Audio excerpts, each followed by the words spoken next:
That was entertaining, guys. Big up every single one of you that's locked in. Hit the like button, subscribe for what was a 5-star performance by your reigning, defending world champions, the Gargantuan Blues. Lovely to watch, man. It seems like it's an England thing this week because all the English clubs have just been smoking everybody, except Tottenham. Because I think they drew 0-0. If my chat is correct. I wasn't paying attention to that. I was just watching the Estevao hoop sesh. Ooh, Ariayo. Estevao, Estevao, Estevao. This brother has been in England for 2 months. And this is the level that I am already seeing from him. We played him on the left, we played him in the middle, we played him on the right, and everywhere he was a threat. Everywhere he was either creating chances or on the end of chances. He could have left with a hat-trick today. Unbelievable, unbelievable player.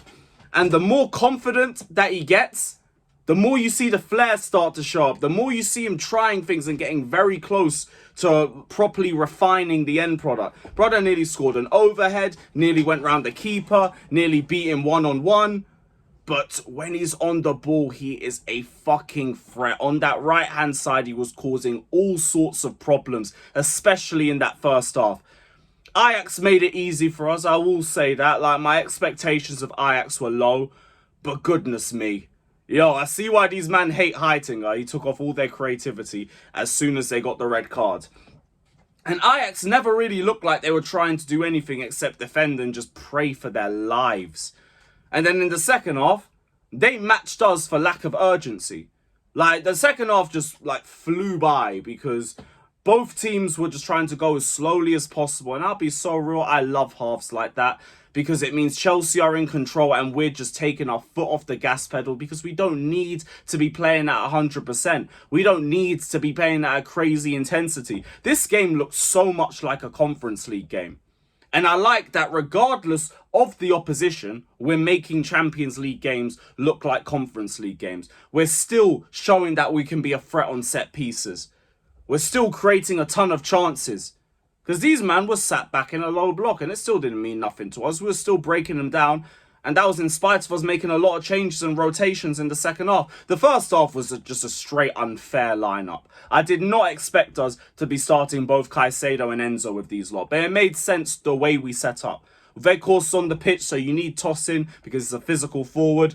James needs rest. Achimpong needs rest. Caicedo's been off for the international break, so you're going to play him. Enzo didn't play on the weekend, so you can play him. He got 45 minutes. And the rest is just all rotation. But I found myself impressed by basically everybody. Tosin, like, still gave away a stupid pen. But other than that, everyone else was, like, good to just very, very impressive. Jamie Gittens, especially. Like, I look at him and I can think you just give him a bit more confidence and then you would see the same sort of deliveries and the same sort of take-ons in the Premier League. But I can see, like, the excitement around him or why we were pursuing him as the first option at the left winger. Because he just seems like he's offering me a bit more right now. Like, I don't want to do Garnacho versus Gittens, but I won't lie, Gittens has shown me a lot more than Garnacho so far. He's had better moments coming off the bench against Forest, against Liverpool, and now he's got a good start as well. Garnacho, I need to see a little bit more from you, man. And we probably will see that on the weekend. So I hope you can at least match up to those performances. But Gittens was good. And so was Tyreek George in the second half. That's probably some of the most consistent crosses that I've seen for a while. And look, I don't need this guy playing in the middle. He's clearly not built for it. We played him against Benfica and he looked like a lost puppy. We played him in this game on the right-hand side, sometimes off the left-hand side. So much more confident, so much better on the ball, so much more decisive on the ball. Incredible creativity from him in that second half. Please, let's just play him on the wings. But it was a great game by Chelsea. Like, we scored as soon as Ajax went down to 10 men. Got a set piece off that. Fofana gets the header, sends it to Mark Hugh. It's 1-0. Then Gittens manages to get an assist for Caicedo. The shot's deflected, but it's still outside of the goal. I mean, outside the box. So we're going to say that it's a banger for Caicedo, and it still counts as the bangers only section of Caicedo's goals.